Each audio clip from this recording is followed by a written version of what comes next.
राम राम मित्रांनो, मी अमोल कोळेकर पाटील.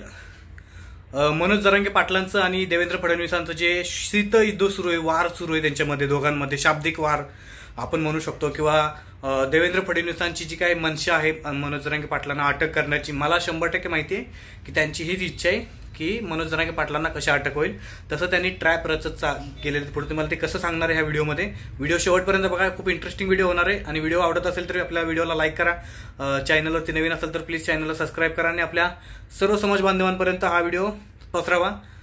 व्हिडिओला आपण सुरुवात ह्याच्यापासून करणार आहे की मनोज जरांगे पाटलांबद्दल मी काल एक व्हिडिओ बनवलेला की मनोज जरांगे पाटलांना अटक होऊ शकते.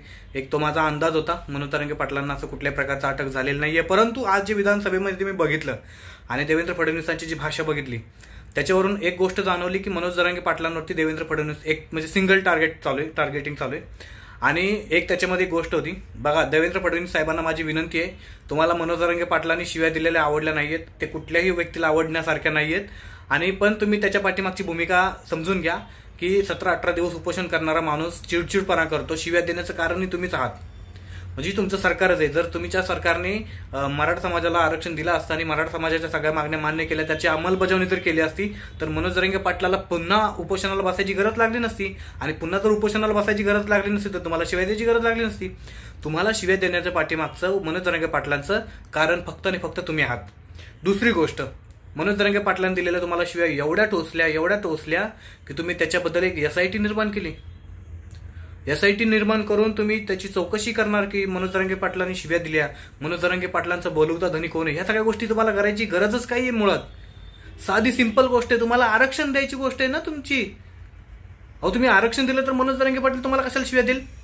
आजपर्यंत तुम्ही मनोज जरांगे पाटलांनी तुम्हाला कधी शिव्या दिल्या. दुसरी गोष्ट, ह्यातच अजून एक असा विषय की मनोज जरांगे पाटलांनी तुम्हाला शिव्या दिलेल्या एवढ्या वाईट वाटल्या.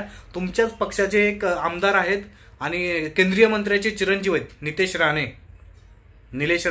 राणे हे दोघ जण आहेत. त्या नितेश राणे भास्कर जाधवांवरती कसल्या पद्धतीच्या शिव्या दिल्या तुम्ही व्हिडिओ नाही बघितला का? तुमच्या सहकाऱ्यांना विचारा जरा, व्हिडिओ दाखवा म्हणून तो नितेश राणे काय त्या दोघांचे सेमच नावं ठेवलेत. पण तुम्ही व्हिडिओ बघा, तो व्हिडिओ अक्षरशः आई बहिणीवरनं त्या भास्कर जाधवावरती शिव्यागाळ केले. भल्या मंडपातून म्हणजे ह्याच्यावरून मंचावरनं तुम्ही त्यांच्यावरती किती कारवाई करणार आहात. त्यांच्यावरती तुम्ही त्यांची निलंबनाची कारवाई केली.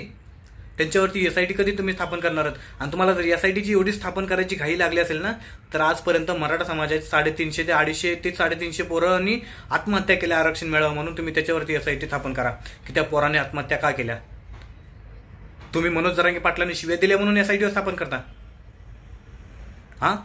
आपल्या महाराष्ट्रामध्ये 10 वर्षापूर्वी मी खरोखर तुमचा खूप मोठा फॅन आहे.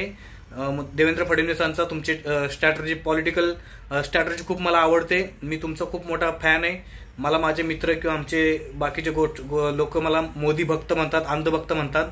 मी खूप मोठा तुमच्या सर्वांचा फॅन आहे. पण तुम्ही जर अशा पद्धतीची भूमिका घेत असाल आणि एखाद्या व्यक्तीला संपवण्यासाठी किंवा एखाद्या व्यक्तीला तुम्ही टार्गेट करून जर बोलत असाल तर ही गोष्ट तुम्हाला जो सपोर्ट करतोय अशा लोकांना सुद्धा ही गोष्ट पचणारी नाहीये.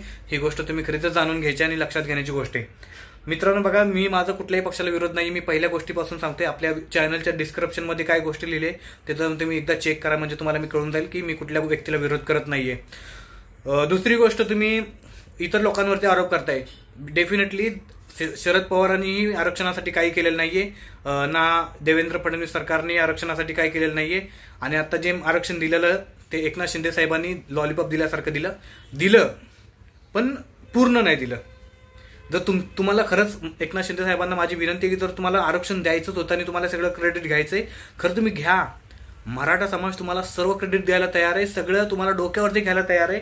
तुम्हाला येणाऱ्या इलेक्शनचा अजूनही वेळ गेलेला नाहीये. तुम्ही अजूनही तो कायदा तयार करा सगळ्या सोयऱ्यांचा, जी तुम्ही ती मान्य केलेली मागणी, ह्या गोष्टीवरती तुम्ही मागणी मान्य केलेली ती कायदा तयार करा. आणि त्या कायदा तयार करून सगळ्या सोयऱ्यांचा कायदा तयार करून तुम्ही मराठा समाजाला सरसकट देऊन टाका अथवा किंवा माझी गोष्ट नीट ऐका, जर तुम्ही 10% आरक्षण देतच आहात मराठ्यांना, तर मराठ्यांना बिलकुल त्यातलं काही अडचण नाही त्या 10% आरक्षणाची. फक्त आणि फक्त एक गोष्ट करा, तुम्ही त्या 10% आरक्षण सुप्रीम कोर्टातही टिकेल ह्याची गॅरंटी मराठा समाजाला द्या. आणि कारण काय माहितीये का, ह्या मराठा समाजाच्या आरक्षणात असेल किंवा इतर कुठल्या गोष्टींचा आरक्षणाचा विरोध असेल तर तुमच्याच माणसाचा पक्षाचा माणूस एक गुणरत्न सदावर्ती हा जाऊन सुप्रीम कोर्टामध्ये विरोध करतो. मग ह्यांच्यापासून तुम्ही कसं ह्या आरक्षणाला संरक्षण देणार आहात?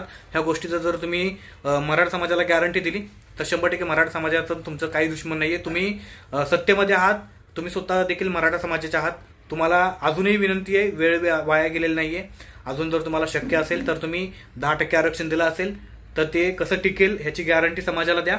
नसेल तर तुम्ही सगळ्या सोयऱ्यांचा एक वेगळा अध्यादेश काढून कायदा तयार करून तुम्ही मराठ्यांना आरक्षण द्या. आता हा निर्णय तुम्हाला घ्यायचा आहे. जर 10% आरक्षण दिलेलं तर तुम्ही गॅरंटी देत असाल की हे टिकल, आणि ते कसे टिकल ह्याची गॅरंटी तुम्ही द्या सविस्तरपणे.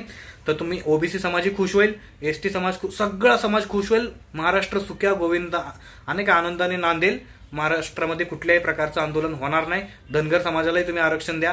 तुमच्याकडून खूप साऱ्या अपेक्षा आहेत. देवेंद्र फडणवीसांना माझी पुन्हा एकदा शेवट जाता जाता विनंती आहे, बघा तुम्ही खूप चांगली कामं करता म्हणून लोक तुमच्याकडून अपेक्षा ठेवतात. फक्त तुम्ही ह्या गोष्टीचा गैरफायदा घेऊन ना तुम्ही हे म्हणजे वायबल होऊ नका आणि एखाद्या माणसाला टार्गेट करू नका, एवढी विनंती करतो. हा व्हिडिओ आवडला असेल तर लाईक करा व्हिडिओला. तुमचं मत ह्या व्हिडिओमध्ये आपले कमेंट करा आणि हा व्हिडिओ आपल्या सर्व समाज बांधवांपर्यंत शेअर करा. जय शिवराय, जय मल्हार.